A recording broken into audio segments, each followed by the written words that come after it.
ہمارے شرمیلے سیاستدان اسمبلی میں آخر بولتے کیوں نہیں؟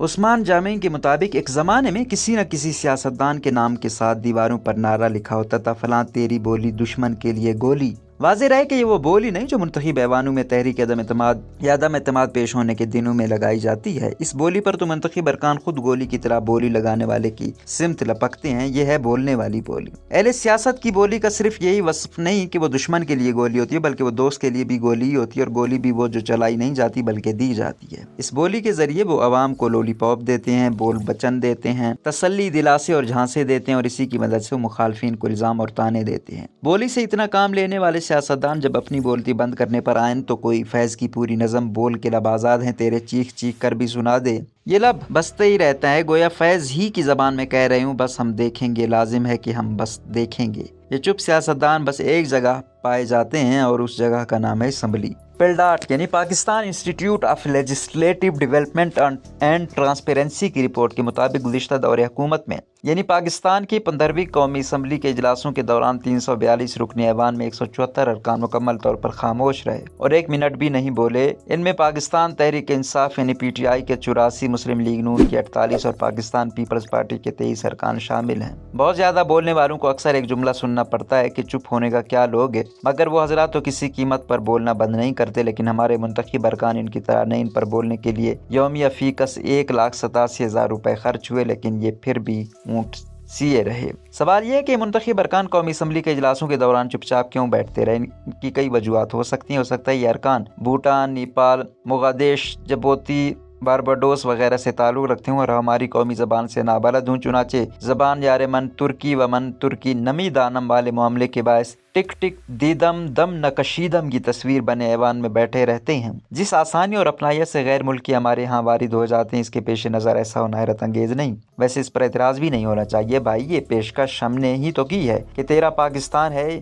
یہ میرا پاکستان، اور یہ دعوت بھی ہم نے ہی دے رکھی ہے، آؤ بچوں سیر کرائیں تم کو پاکستان کی۔ تو اب ساری دنیا پاکستان کو بڑے پیار سے میرا بھی تو ہے قرار دیتی ہے، اور غیر ملکی بچے اچھلتے کودتے سرحد پلان کر پاکستان کی سیر کرنے آ جاتے ہیں۔ سیر کر کے بھی طبیعت سیر نہیں ہوتی تو بس یہیں بس جاتے ہیں۔ دوسری وجہ یہ ہو سکتی ہے کہ یہ ارکان زبان کو آرام دینے کے لیے اسمبلی میں آتے ہیں۔ آپ ہی سوچیں، بیچارے جلسوں میں لمبی لمبی تقریریں کرتے ہیں، ٹی وی چینلوں کے ٹاک شوز میں اپنی لیڈروں کے بیانات کی معقول تعبیریں اور تفسیریں کرتے ہیں، اپنی اپنی جماعت کی سربراہ کے سامنے اس کی شان میں زمین آسمان کے کلابے ملاتے ہیں، پریس کانفرنسوں میں اپنے دکھڑے سناتے ہیں، ہے غریب زبان کو کتنا تھکاتے ہیں۔ تھک ہار کر جب ایوان میں آتے ہیں تو ایئر کنڈیشنر کی ٹھنڈی ہوا اور آرام دہ کرسیاں پاتے ہیں اور یہاں بیٹھتے ہی میٹھی نیند سو جاتے ہیں۔ ایک امکان یہ بھی ہے کہ یہ منتخب ارکان جان ایلیا صاحب کے پرستار ہوں اور ذرا سی ترمیم کے ساتھ ان کے شعر پر عمل پیرا رہے کہ خاموشی سے ادا ہو رسم سیشن، کوئی ہنگامہ برپا کیوں کرے ہم۔ ان کے شرمیلے ہونے کا امکان بھی رد نہیں کیا جا سکتا۔ اگر ایسا ہے تو اندازہ لگائیے ہمارے سیاستدان کتنے شرمیلے ہیں۔ اب تک ہم پاکستانی سیاست میں ایک ہی شرمیلے سے واقف تھے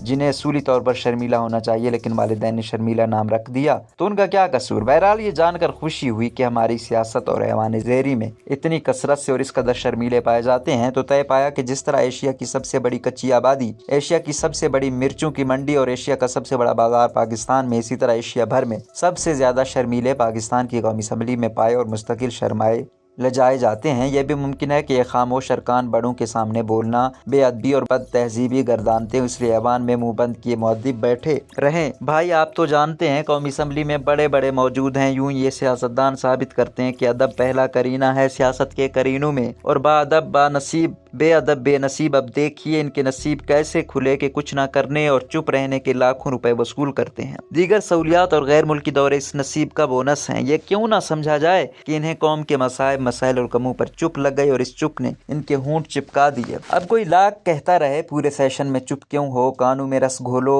ہونٹ اگر خاموش ہیں بھائی صاحب آنکھوں ہی سے بولو، پوچھتا رہے چپ چپ بیٹھے ہو ضرور کوئی بات ہے، ان کی خاموشی نہیں ٹوٹتی۔ ناطق لکھنوی کا مشہور شعر ہے، کہہ رہا ہے شور دریا سے سمندر کا سکوت، جس کا جتنا ظرف ہے اتنا ہی وہ خاموش ہے۔ اگر اس شعر کو کلیہ بنایا جائے تو یہ خاموش ارکان سمندر کی طرح وسیع ظرف رکھنے والے قرار پائیں گے، مگر مسئلہ یہ ہے کہ ظرف عربی میں برتن کو کہتے ہیں اور اردو کا محاورہ ہے کہ خالی برتن بجتے ہیں، تو کل ملا کر بات یہ ہوئی کہ انہیں غلط طور پر چمچہ سمجھا جاتا ہے۔ دراصل یہ برتن ہیں، اور وہ بھی بہت بڑے برتن جو لبالب بھرے ہوئے ہیں، اس لیے ذرا بھی نہیں بجتے، یہاں تک کہ ایوان کا گھنٹہ بجتا ہے اور اجلاس ختم ہو جاتا ہے۔ اب ظاہر ہے یہ برتن کھانے ہی سے بھرے ہیں۔ اس معاملے کی ایک تشویشناک وجہ یہ بھی ہو سکتی ہے، لگتا ہے کہ جن نمائندوں کو عوام نے اپنے مسائل پر آواز اٹھانے کے لیے ایوان میں بھیجا ہے، ایوان میں بیٹھتے ہی ان کے گلے بیٹھ گئے۔ اب یہ سیاستدانوں کے گلے ہیں، کوئی عام سیاسی کارکن تھوڑی ہیں کہ جب چاہا اٹھا لیا، حضرت داغ جہاں بیٹھ گئے۔ یہ وجہ ہے تو ہمارے لیے یہ بات بڑی پریشان کن ہے۔ کل انتخاب ہوں گے تو ان بیٹھے گلوں کے ساتھ یہ ارکان کیسے اپنی اپنی جماعتوں کے قائدین سے ٹکٹ مانگیں گے؟ آپ کو تو معلوم ہوگا، جیسے لتا سے منسوب ہے کہ مہدی حسن کے گلے میں بھگوان بولتا ہے، اسی طرح اپنے رہنماؤں کے سامنے ان سیاستدانوں کے گلے میں خود لتا بولنے لگتی ہے۔ پھر انتخابات میں یہ گلے پھاڑ پھاڑ کر تقریریں کیسے کریں گے؟ لہٰذا ضروری ہے کہ اراکین اسمبلی کے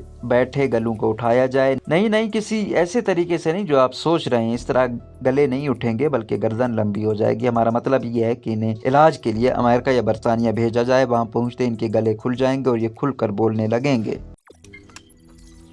روزنامہ قدرت کی ویڈیو دیکھنے کے لیے ابھی یوٹیوب چینل پر سبسکرائب کریں اور بیل آئیکن پر بھی کلک کریں۔